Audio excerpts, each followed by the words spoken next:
વડોદરાની જાણીતી સંસ્થા જૈન તોરમી સાહિત્ય સેવા ટ્રસ્ટ દ્વારા એક મહત્વનું આયોજન કરવામાં આવ્યું. આ ટ્રસ્ટ દ્વારા કલરવ સાહિત્ય હેઠળ મહત્વના વક્તવ્યો તેમજ લગ્નગીતો અને સાથે જ કવિ સંમેલન પણ યોજાયું. કાર્યક્રમનો મુખ્ય હેતુ પારંપરિક સાહિત્ય પ્રકાર લગ્નગીતોના ફટાણા અને શહેર કવિઓને એક મંચ પર લાવી ગુજરાતી સાહિત્યને નવી દિશા આપવાનો હતો. આ સંમેલનમાં વડોદરાના સુપ્રસિદ્ધ કવિઓ જેમ કે જયમીન ઠક્કર, અંકિત મહેતા અને સુનિલ કડવાડિયા જેવા કવિઓ પોતાની શ્રેષ્ઠ રચનાઓ રજૂ કરી હતી. કાર્યક્રમનું મુખ્ય આકર્ષણ યુવા વક્તા ડૉક્ટર ઝલક પટેલ, જેમને લગ્નગીતોમાં ફટાણા, વૈભવ અને વિસ્તાર વિષય પર પ્રભાવશાળી વક્તવ્ય આપ્યું. તેમના વક્તવ્યમાં લગ્નગીતોની આધુનિક ભૂમિકા, સામાજિક સંવેદના અને ભાષાની શક્તિ અંગે ઊંડાણપૂર્વક ચર્ચા કરવામાં આવી, જે શ્રોતાઓ અને અત્યંત રસપ્રદ અને પ્રેરણાદાયક સાબિત થઈ. કાર્યક્રમનું આયોજન government servant credit society hall, સંસ્થા વસાહત પાસે રાવપુરા, વડોદરા ખાતે કરવામાં આવ્યું હતું. રવિવારે સાંજે 5 વાગે શરૂ થયેલા કાર્યક્રમમાં મોટી સંખ્યામાં સાહિત્ય રસિકો, વિદ્યાર્થીઓ અને કવિઓ હાજર રહ્યા હતા. સમગ્ર વાતાવરણ સાહિત્યમય બની ગયું હતું અને દરેક રચનાએ શ્રોતાઓ તરફથી હર્ષભેર પ્રતિસાદ મળ્યો હતો. અંતમાં ટ્રસ્ટ તરફથી તમામ કવિઓ, વક્તાઓ અને ઉપસ્થિત શ્રોતાઓનો આભાર વ્યક્ત કરવામાં આવ્યો. સાહિત્ય કલરવ કાર્યક્રમ વડોદરાના સાહિત્ય જીવનમાં એક યાદગાર અને મહત્વપૂર્ણ ઘટના તરીકે નોંધપાત્ર રહ્યો છે. આવા કાર્યક્રમો દ્વારા નવી પેઢીને સાહિત્ય પ્રત્યે રસ વધે છે અને ગુજરાતી ભાષા સાહિત્યને સતત નવી ઉર્જા મળે. અને લોક સાહિત્યના ચાહક એવા આપ સૌને મારા વંદન. જૈન તોરમી સાહિત્ય સેવા ટ્રસ્ટ દર મહિને આ એક પ્રકારનો સાહિત્યને લગતો વિશિષ્ટ કાર્યક્રમ કરે છે. તેમાં મારી વક્તવ્ય આપવા માટે પસંદગી કરવામાં આવી બદલ હું જૈન તોરમી સાહિત્ય સેવા ટ્રસ્ટ અને હરીશભાઈ શાહ સાહેબનો આભાર વ્યક્ત કરું છું. આભાર સાહેબ. એમાં કહેવત છે કે દીકરી દીધી એટલે કાળજાનો કટકો દીધો. આ કાળજાનો કટકો દીધો હોય એ પરિવાર સાથે દીકરીના પરિવારનું કેવું જોડાણ હોય, એકાત્મ ભાવે જોડાણ હોય, બરાબર. આ લગ્ન એ વર અને કન્યા બે વ્યક્તિના મિલનનો પ્રસંગ નથી, બે પરિવારના મિલનનો પ્રસંગ છે. અને આ લગ્નમાં જો મજાક મસ્તી ના હોય તો લગ્ન એ ભોજન વગરની થાળી જેવું થઈ જાય. એની વિદાય સુધી દરેક વિધિ પ્રમાણે સંગીત એની સાથે જોડાયેલું છે, લગ્ન ગીતો એની સાથે જોડાયેલા છે. જો લગ્ન ગીતોમાં આ લગ્નો ચાલુ થાય અને મંગળ વાતાવરણમાં લગ્ન ગીતો ગવાય, ફટાણા ગવાય, અને જો ફટાણા ના હોય તો લગ્ન ગીતો પણ આપણને મજા નહીં આવે. મજાક મસ્તી વગરના લગ્ન ગીતોમાં જો ફટાણા ના હોય તો નહીં મજા આવે. આ લગ્ન ગીતોમાં મરી મસાલાનું કામ આ ફટાણા કરે છે. મધ્યકાલીન લોકજીવનમાં આપણને ખબર છે કે રૂઢિ રિવાજો ચુસ્ત હતા, લગ્નના બંધનો પણ એટલા ચુસ્ત હતા. લગ્ન કરનાર વર અને કન્યા લગ્ન મંડપમાં પહેલી વાર એકબીજાને જોતા. તો આ બે વ્યક્તિ જેનું લગ્ન છે, બે વ્યક્તિને વચ્ચે પ્રેમ પેદા કરવાનું કામ આ લગ્ન ગીતો કરતા.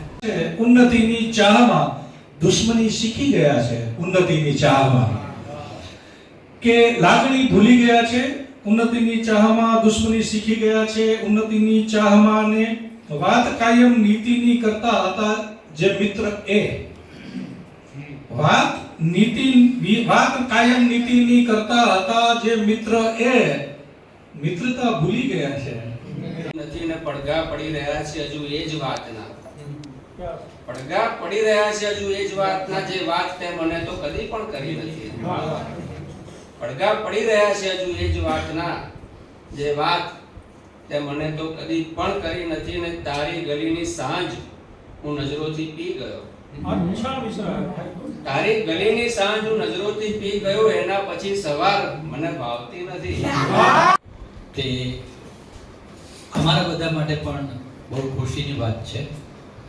અને આપ સૌ સાથે જે જોડાણ છે અને જે સંખ્યામાં આપ સૌ આવો છો તેના લીધે અમારો પણ ઉત્સાહ વધે છે.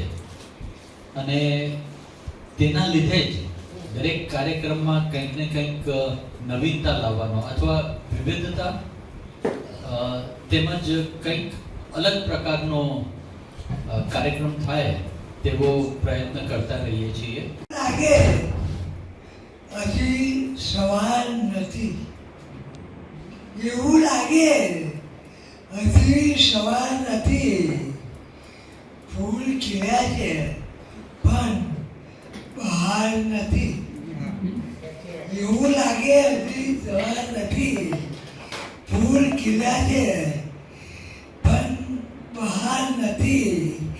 ને એને પાપન ચુકાવી તો લાગ્યું, એને પાપન ચુકાવી તો લાગ્યું. કઈ છુપાવે છે પણ પ્યાર નથી. નમસ્કાર.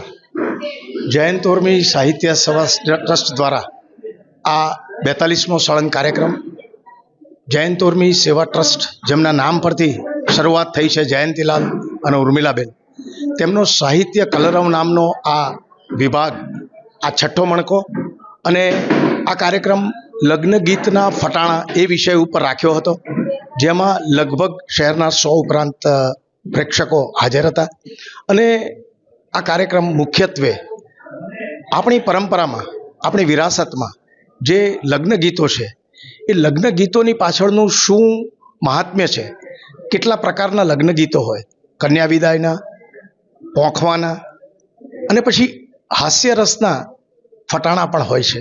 તો આ બધું આવરી લઈને વડોદરાના ખૂબ જ જ્ઞાનવર્ધક પોતાનું ડૉક્ટરેટ જેમને ઘણા બધા અલગ અલગ વિષયોમાં કર્યું છે તેવા એમફિલ તેમને આ વિષયમાં કર્યું છે તેવા ડૉક્ટર ઝલક પટેલ પણ આજે ઉપસ્થિત હતા અને તેમને આ વિશે વક્તવ્ય આપ્યું હતું. વધુ માહિતી સુનિલ કઠવાડિયા આપશે. હું હરીશ શાહ, પ્રમુખ જયંત ઉર્મી સાહિત્ય સેવા ટ્રસ્ટ. આભાર. નમસ્કાર, હું કવિ સુનિલ કઠવાડિયા અમર, વડોદરાથી. અને જયંત ઉર્મી સાહિત્ય સેવા ટ્રસ્ટનો આ 42મો સળંગ કાર્યક્રમ અને સ્મરણ મણકાનો આ છઠ્ઠો કાર્યક્રમ, કે ફક્ત ને ફક્ત કવિતા પદ્ય નહીં પણ સાહિત્યના તમામ ક્ષેત્રને આવરી લેવાનો એમનો એક પ્રયત્ન, અને દરેક એવા વક્તાઓને પણ સ્ટેજ પૂરું પાડવાનો આ એક પ્રયત્ન. આજે એક કાર્યક્રમ પૂરો થયો અને એ કાર્યક્રમની અંદર ડૉક્ટર ઝલકબેને બહુ ખૂબ જ સુંદર પોતાના સંશોધન વિષય ઉપર જેમણે કાર્ય કર્યું છે અને એની અંદરથી એણે બહુ સુંદર મજાના મોતી કાઢી અને પીરસ્યા. સાથે 3 કવિઓએ કવિ સંમેલનની અંદર કવિ સુનિલ કઠવાડિયા એટલે કે હું, અંકિત મહેતા અને જયમીન ઠક્કર, એમણે પોતાની કવિતાઓ રજૂ કરી અને શ્રોતાઓના મન મોહી લીધા. અને જયંત ઉર્મી સાહિત્ય સેવા ટ્રસ્ટને ફરી ખૂબ ખૂબ શુભકામનાઓ.